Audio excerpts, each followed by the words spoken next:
Aleluia, Shalom Adonai. A graça e a paz do nosso Senhor e Salvador Jesus Cristo, com o presbítero Sérgio Santos, ao canal A Poderosa Palavra de Deus.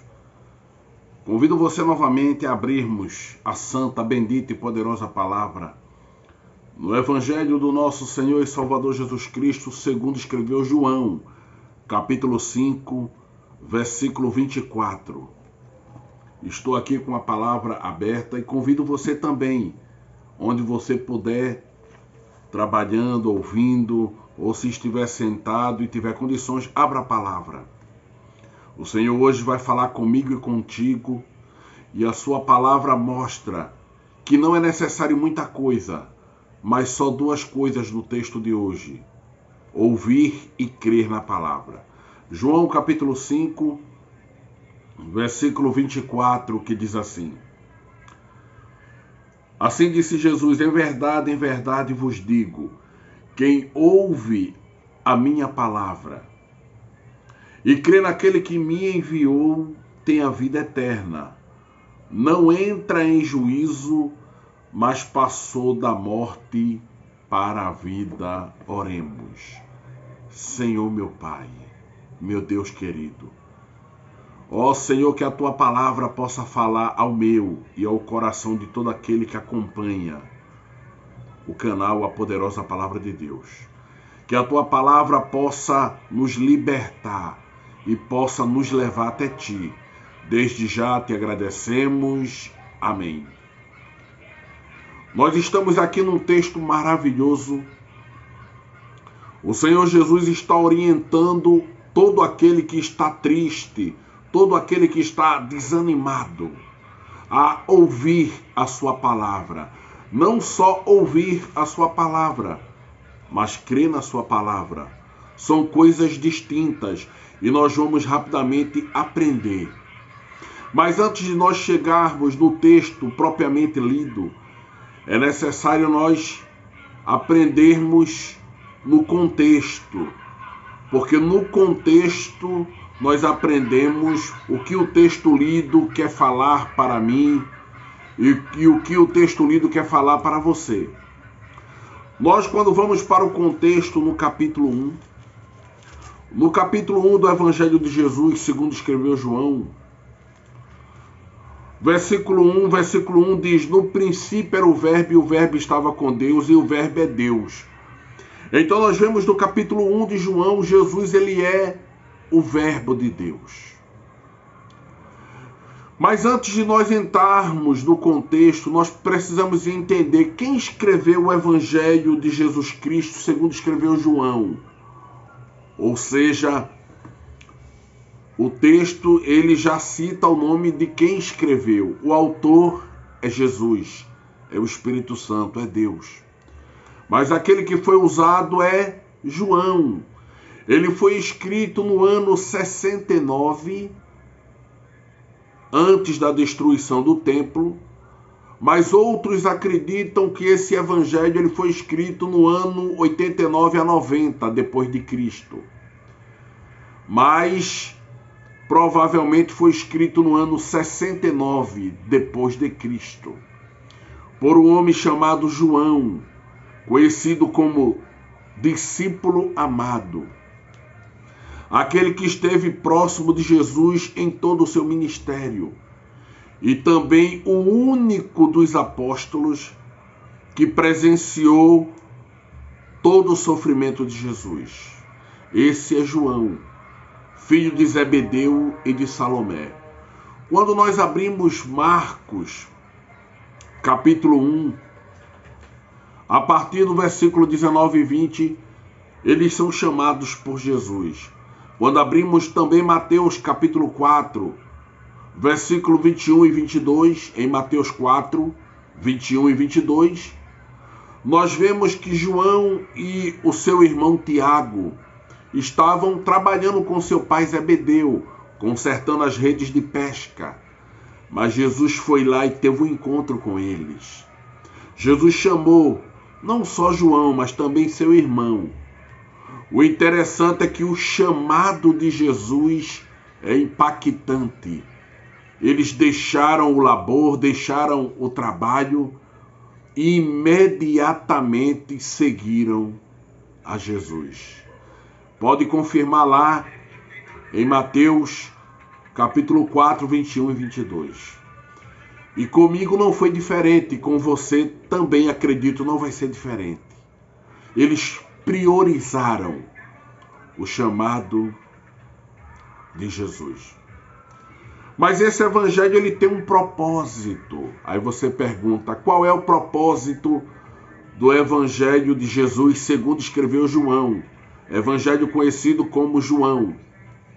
O propósito primário é apresentar Jesus como a palavra de Deus.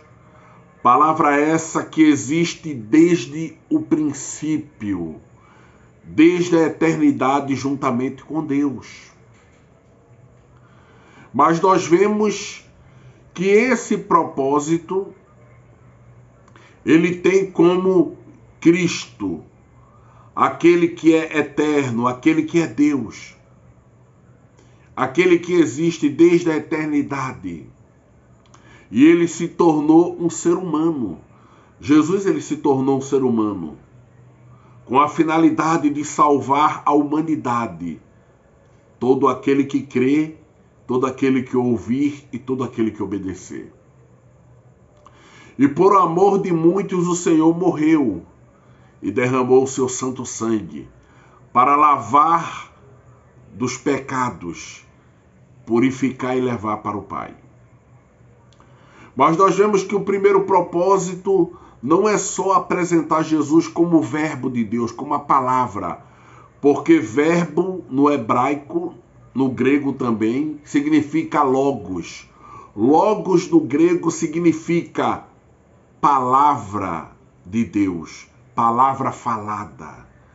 E esta é a palavra de Deus, é Jesus. O segundo propósito, nós vemos que o primeiro, Jesus é apresentado como a palavra de Deus, como Messias. Mas o segundo propósito do livro é trazer o reino de Deus. E Jesus trouxe o reino de Deus. Em João 20, 31, nós vemos outra verdade que fala: por meio da fé em Jesus Cristo, que o homem tenha a vida eterna. O homem aqui abrange o gênero masculino e feminino. Está lá em João 20, 31. Quando nós chegamos no contexto, capítulo 1, Jesus é apresentado, como eu já falei, como a palavra de Deus. Está aqui. O que é a palavra de Deus? A palavra de Deus é Jesus. Paulo falou isso em Romanos 1,16, falando para os romanos. Ele falou: porque não me envergonho do evangelho? Porque é poder para a salvação de todo aquele que crê. Então nós começamos a aprender que a palavra de Deus é poder. E esse poder é dado a todo aquele que crê. Foi dado à minha pessoa. E também neste momento está sendo ofertado e dado a você. Quando nós chegamos em João, no contexto, no capítulo 2, Jesus é aquele que purifica o templo. Naquela época, Jesus ele ia para a igreja. Aplicação para mim e para você, nós devemos ir para a igreja. E quando Jesus chega na igreja, a igreja está desordenada. Os homens não estão orando nem adorando na igreja. Eles estão trapaceando, roubando, vendendo. E Jesus, ele se ira, mas ele não peca. Jesus se irou porque ele mesmo disse: a casa do meu pai será chamada casa de oração. E o zelo da casa de Deus me consumirá. Aplicação para nós. O que é que eu e você devemos fazer na igreja? Orar, junto com os irmãos, junto com a congregação, junto com a assembleia e adorar ao Senhor. E Jesus purifica o templo, ele quebra a mesa dos cambistas, dos ladrões, dos malfeitores. Ele faz um arroague de corda, um açoite, e ele começa a disciplinar os infiéis. Quando nós chegamos no capítulo 3, no contexto, Jesus tem um encontro com Nicodemos, conhecido como doutor da lei. Mas só que Nicodemos, mesmo ele sendo doutor da lei, ele era um mero religioso. E Jesus começa a ter um encontro com ele. Quando Nicodemos tem um encontro com Jesus, Jesus fala para ele que é necessário cair por terra toda a religiosidade. Aplicação para mim e para você. Muitas vezes estamos indo para a igreja, mas nós somos religiosos. Fazemos as mesmas orações, ou por que não, a mesma reza, a mesma cântico de hino, e não há mudança. Mas Jesus, ele tem um encontro com Nicodemos. E Jesus declara que é necessário nascer de novo. Isso nós vemos no capítulo 3. Quando nós chegamos no capítulo 4 de João, Jesus, ele fala com aquela mulher samaritana. Mas só que a mulher samaritana, ela não quer falar com Jesus, porque existe uma rivalidade, existe um paradigma, existe uma desavença religiosa, cultural, étnica, e Jesus, ele quebra toda a divisão. Jesus, ele quebra todo o paradigma, e ele se apresenta àquela mulher como o Messias. E ele declara: os verdadeiros adoradores adorarão o Pai em espírito e em verdade. Aplicação para mim e para você. Nós devemos ir para a igreja? Sim, devemos. Mas nós podemos também adorar o Senhor não só na igreja. O verdadeiro adorador, ele tem que ir para a igreja, porque a Bíblia manda, como está lá em Hebreus 10, 25, não deixemos-nos de congregarmos, como é o costume de muitos. Ir para o templo, ir para a igreja é obrigação, como fala Coríntios, capítulo 1, capítulo 6, capítulo 7. Como fala Atos, capítulo 2, capítulo 3, capítulo 4. Nós fazemos parte do corpo de Cristo e devemos estar unidos. Então nós vemos que Jesus, ele quebra toda a divisão, todo o paradigma. E ele fala que os verdadeiros adoradores adorarão o Pai em espírito e em verdade. Não só na igreja adoramos, mas em casa, com a família, na vizinhança, no trabalho, na academia, estudando, laboreando. Mas quando nós chegamos aqui no capítulo 5, Jesus, ele cura um paralítico. Jesus, ele mostra a sua missão. A missão do Senhor é fazer aquilo que o Pai faz, aquilo que o Pai enviou-lo para fazer. E Jesus, assim como o Pai tem poder e autoridade, ele também tem poder e autoridade. E quando nós chegamos no texto lido, o Senhor, ele fala para mim e para ti. João 5, 24, mais uma vez, acompanhe comigo.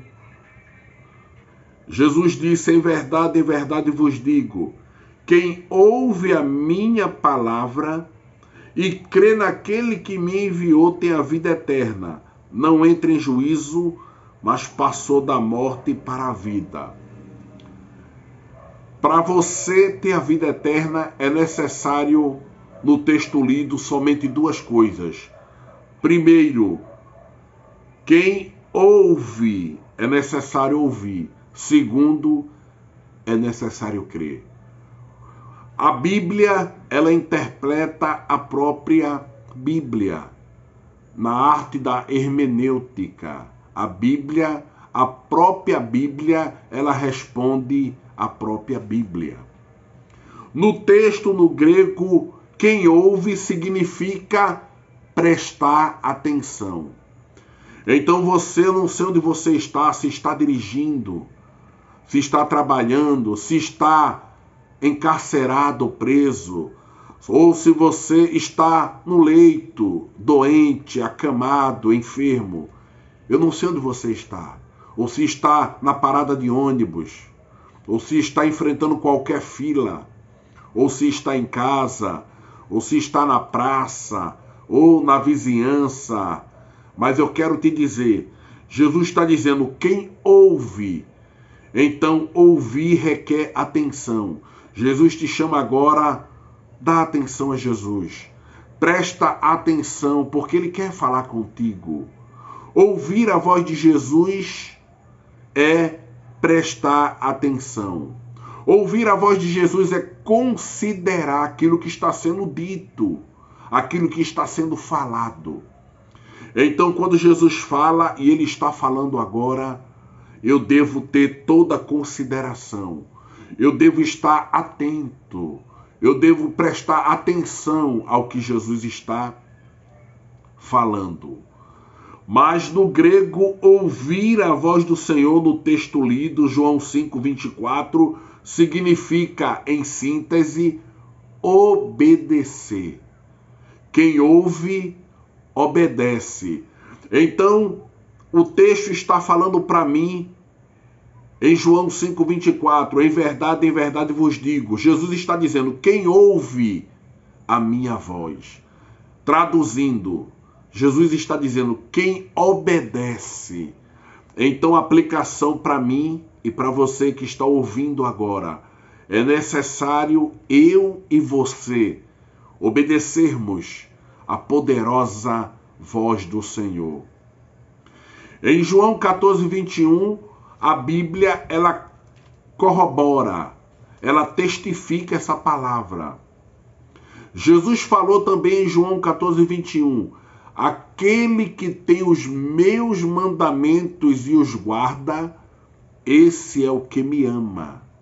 E Jesus continua, aquele que me ama será amado de meu Pai.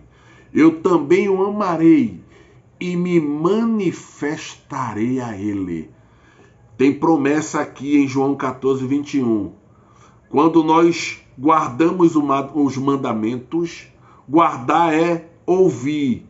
Aquele que ouve. Ouvir, nós já aprendemos que é obedecer. E aquele que obedece, ele guarda os mandamentos. Os mandamentos nós vemos lá em Êxodo capítulo 20, o decálogo, os 10 mandamentos. E Jesus, ele tem promessa para todo aquele que guarda, para todo aquele que obedece. Será amado do meu Pai. E Jesus disse, eu também o amarei. Que coisa linda. E quando Jesus ama, ele diz que tem promessa, porque Jesus, ele ama. Até aquele que está praticando a maldade, Jesus ama. Porém, Jesus se aborrece do pecado. Jesus não gosta do pecado, de forma nenhuma. Ele detesta e odeia o pecado, mas ele ama o pecador. E a promessa em João 14:21, ele diz, eu me manifestarei a ele. O que é isso? Jesus, ele vai chegar um tempo, um momento, quando todas as coisas se cumprirem, ele vai te chamar. Essa promessa está lá em Filipenses 3:21. Jesus virá. Mesmo que você já tenha perdido um parente querido, mas se esse parente querido, ele dormiu com Jesus, se esse parente querido, ele ouviu, ele obedeceu e guardou os mandamentos de Jesus, Jesus vai se manifestar no ato da ressurreição, porque Jesus vai chamar pelo nome. Então nós aprendemos em João 5:24, quem ouve a voz de Jesus é todo aquele que obedece. É todo aquele que guarda os mandamentos. Guardar os mandamentos é cumprir toda a ordenança que Jesus está dizendo agora, através dos mandamentos. Então nós aprendemos também que é necessário ouvir com atenção, com dedicação, com interesse. Considerar significa o que está sendo dito deve ser feito estritamente com todo cuidado. Mas Jesus continua. Acompanhe comigo. Jesus disse: quem ouve a minha voz. João 5:24. E ele continua: e crê naquele que me enviou tem a vida eterna. Então é necessário ouvir. Ouvir é obedecer, é guardar os mandamentos. Mas não só ouvir. A palavra do Senhor, lida hoje no texto agora, fala que é necessário também crer. E o que significa crer em João 5:24? Crer significa, primeiro, pensamento. Crer significa pensar no que é verdadeiro. Crer significa depositar confiança. Então, o que é crer? O crer fala de fé. A fé é você acreditar mesmo sem ver. É como fala Hebreus 11:1. A fé é o firme fundamento das coisas que se esperam e a convicção de fatos que não se vê. Traduzindo, o que é fé? Eu não vejo, mas eu acredito. Eu tenho total confiança. Então, o ouvir, nós já aprendemos, é obedecer. Mas o obedecer tem que ser com fé. Significa que eu obedeço com o meu pensamento na verdade que é Cristo. Pensar que é verdade, depositar confiança. Vamos confirmar isso na palavra? No livro, no Evangelho de Jesus, de João, que nós estamos lendo, no capítulo 6:47, Jesus fala: em verdade vos digo, quem crê em mim tem a vida eterna. Então você começa a entender. Só basta ouvir, obedecer? Não. Muitas vezes o obedecer é mecânico. Mas é necessário crer. Porque a própria Bíblia responde o que significa crer. João 6:47, Jesus disse: quem crê em mim tem a vida eterna. O crer em Jesus é depositar confiança, como eu falei anteriormente. Então é necessário ouvir. Quem ouve obedece, mas é necessário obedecer tendo confiança. Porque Jesus falou em João 6:47, quem crê em mim tem a vida eterna. E essa confiança em Jesus ninguém tira. Porque a fé é um presente de Deus. Está lá em Efésios 2:8. Porque pela graça sois salvo mediante a fé. E isso não vem de vós, é dom de Deus. Nem vem das obras para que ninguém se glorie. Então em Efésios 2:8 nós já aprendemos que crer é ter fé. E de onde vem essa fé? Não, a fé é minha. Não, a fé não é minha. A fé não é sua. A fé não é nossa. A fé é um presente. Aí você diz, mas como é que eu ganho esse presente? Eu já falei. Em João 5:24, Jesus disse, quem ouve, para você ganhar esse presente, é preciso você ouvir com atenção. É necessário você considerar a palavra do Senhor. E para você receber esse presente que é a fé, é preciso você obedecer. Então nós aprendemos que é necessário ouvir, obedecer, e é necessário crer.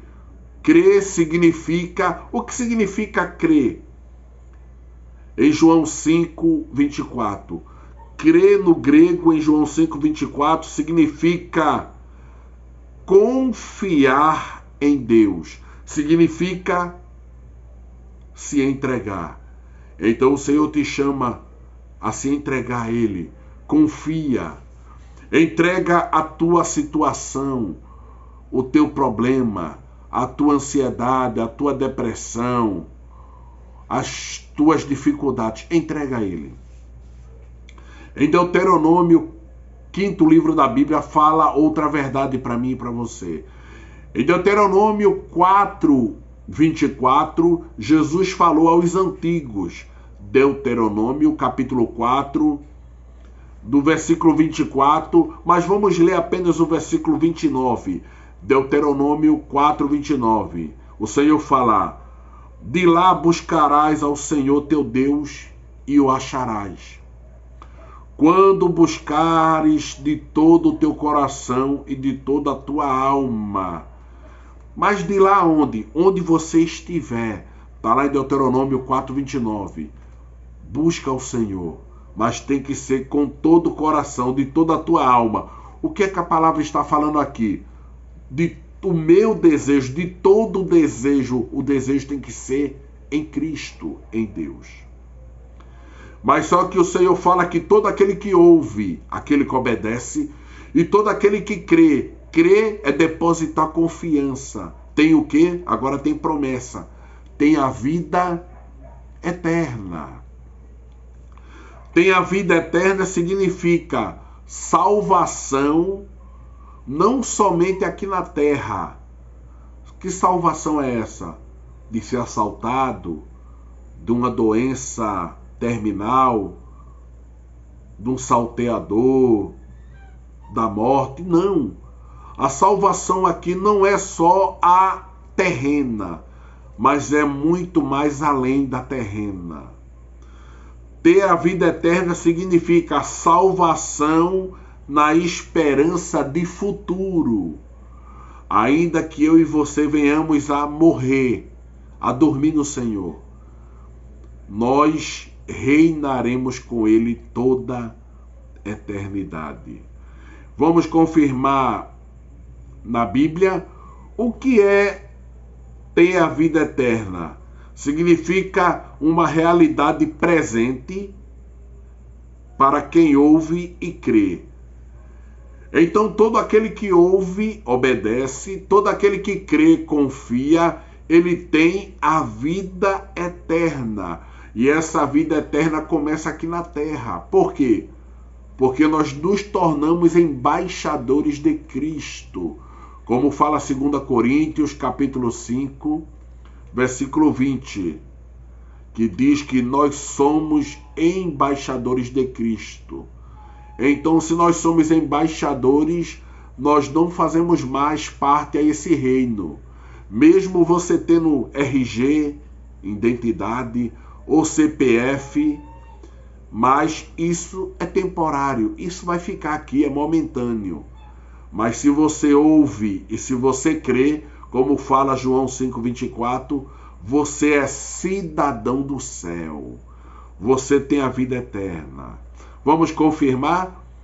João 17:3, Jesus ele fala: e a vida eterna é esta, que te conheçam a ti, o único Deus verdadeiro, e a Jesus Cristo, a quem enviaste. Essa é a vida eterna. É eu e você conhecermos a Ele, o único Deus, e Jesus Cristo. Aí nós temos a vida eterna. Independente do credo, dos dogmas, das filosofias, Atos 4:12 fala: em nenhum outro há salvação, porque no céu, na terra e abaixo da terra, não existe nenhum outro nome dado entre os homens pelo qual venhamos a ser salvos, a não ser Jesus Cristo. Só Jesus salva. Assim a palavra do Senhor fala em Atos, capítulo 4, versículo 12. E voltando para o texto, Jesus disse: em verdade vos digo, quem ouve, obedece e crê naquele que me enviou, que é Deus, tem a vida eterna. O crer é confiar. o que é que acontece? Ele tem a promessa, como eu falei agora, vida eterna. Significa dizer que não entra em juízo. O que é o juízo aqui no grego, em João 5,24? O juízo aqui é condenação. Mas eu e você não entraremos nessa condenação. Não entraremos em juízo. Por quê? Porque o sangue de Jesus nos lava e nos purifica de todo o pecado, como fala 1 João capítulo 1, versículo 7. E se o sangue de Jesus nos lava e nos purifica de todo o pecado, aplicação agora para mim e para você. Nós temos comunhão uns com os outros. Nós temos paz com os homens na terra. Então, juízo significa julgamento, tanto para a justiça como para a injustiça, porque Jesus ele vai julgar todas as nações, uns para entrar no gozo do Senhor, para a vida eterna, e outros para a condenação. Mas o que vai condenar o homem não é Jesus. O que condena o homem é o seu próprio pecado. E Jesus agora está te chamando que você venha ouvir a sua voz, obedecê-lo, que você venha crer nele, confiar nele, e você não entra em juízo, mas você tem a vida eterna. Juízo significa, no grego, sentença de condenação. Juízo significa punição. Vamos ver na Bíblia, Tiago, abra Tiago capítulo 2, abra a palavra, Tiago 2, a partir do versículo 13, o que é que diz? Porque o juízo será sem misericórdia sobre aquele que não fez misericórdia, porque a misericórdia triunfa sobre o juízo. O que é que a palavra do Senhor está dizendo? Está dizendo que todo homem, toda mulher que não tem misericórdia, quando ele morrer e for julgado, ele também não vai receber misericórdia. O que é misericórdia? Misericórdia é o mal que nós merecemos, Deus não nos dá, ele nos dá a vida, ele nos oferece a vida. Aplicação para mim e para você. O que é eu ter misericórdia? O que é eu fazer misericórdia? O que significa eu e você fazer misericórdia? É perdoarmos.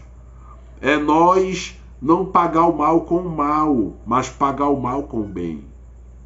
Então, Hebreus 9:27 fala da misericórdia. Hebreus 9:27 fala: está determinado aos homens morrerem uma só vez, vindo depois disso o juízo.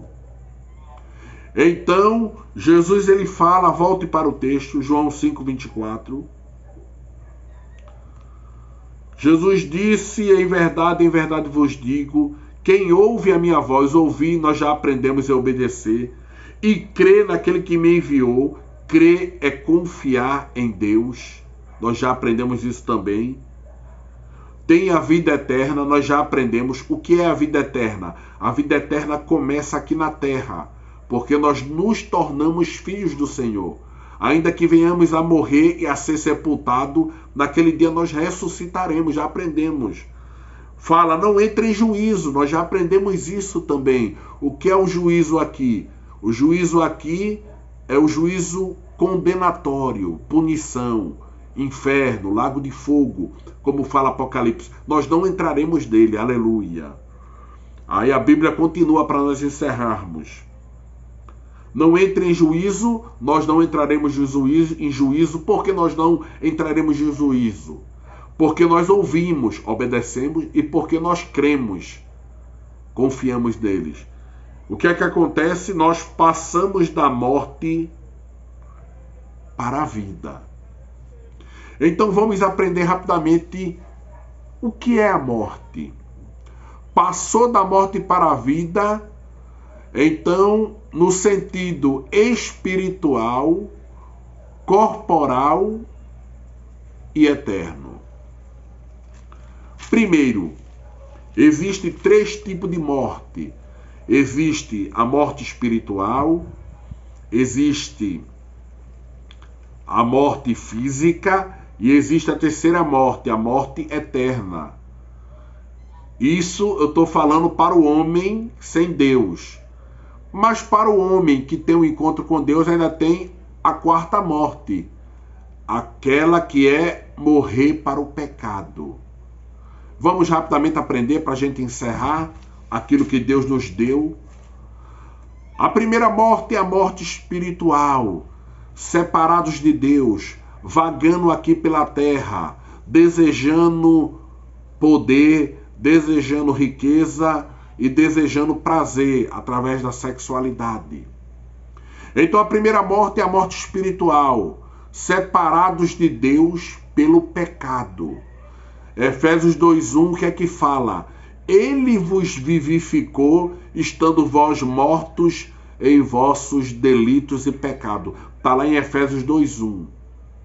É o que fala lá também em Romanos 3:23.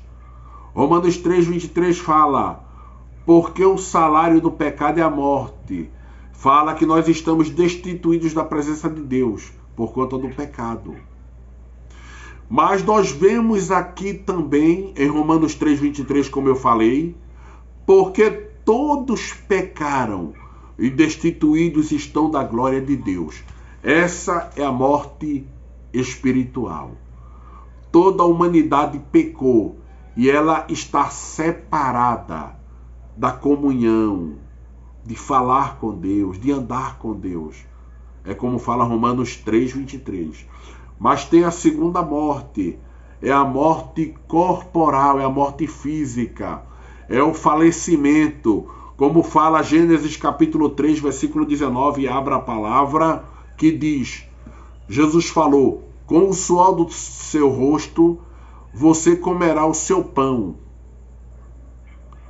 até que volte à terra, está lá em Gênesis 3:19. Visto que dela foste tirado, porque você é pó, eu sou pó, você é pó, e ao pó voltará. Essa é a segunda morte. A primeira é a morte espiritual, Romanos 3:23, porque todos pecaram. E Gênesis agora 3:19 fala da morte física. Todos nós voltaremos ao pó. Mas existe a terceira morte, que eu posso te dizer que é a pior. É a morte eterna, separada toda a eternidade da presença, da comunhão do nosso bondoso Deus. O que é a morte eterna? Separação final e eterna de Deus. Vamos ler a palavra? João 3:19. Jesus falou, e a condenação é esta, que a luz veio ao mundo, a luz é Jesus. E o mundo, os homens, amaram mais as trevas do que a luz, porque as suas obras eram más. A condenação é essa. O Senhor está agora falando comigo e contigo, através da sua palavra em João 5:24. Quem ouve a minha voz e crê naquele que me enviou, tem a vida eterna, não entra em juízo, em condenação, mas passou da morte para a vida. Jesus me chama e te chama agora, a todos os dias estarmos juntos com Ele. A morte eterna é separação final. Mas aquele que tem a vida, o que significa passou da morte para a vida, em João 5:24? Significa que eu e você nos tornamos nova criatura. 2 Coríntios 5:17 confirma essa palavra. E assim, se alguém está em Cristo, nova criatura é. As coisas velhas já passaram. Aleluia! Então nós vemos isso na palavra. Eis que Jesus faz coisa nova. Ele muda a minha mente, Ele muda a tua mente. nós vemos com outros olhos, que é os olhos espiritual. Passou da morte significa vida eterna, mesmo aqui com esse corpo mortal, porque naquele grande dia nós ouviremos a voz do Senhor e receberemos um novo corpo, um corpo celestial, um corpo glorificado, semelhante ao de Jesus, como fala Filipenses 3:21. Para encerrar, Jesus, ele te ama. Jesus, ele te chama. Ele quer mudar a tua vida, como fala João 3:18. Quem crê nele não é condenado, mas quem não crê já está condenado, porquanto não crê no nome do unigênito Filho de Deus. Que o Senhor te abençoe e que nós possamos, a partir de agora, cada dia mais ouvir a sua voz, obedecer, crer nele, se entregar, confiar nele e receber agora mesmo a vida eterna, porque nós não entramos em juízo, não seremos condenados, mas viveremos com ele toda a eternidade. Até o próximo vídeo no canal A Poderosa Palavra de Deus com o presbítero Sérgio Santos.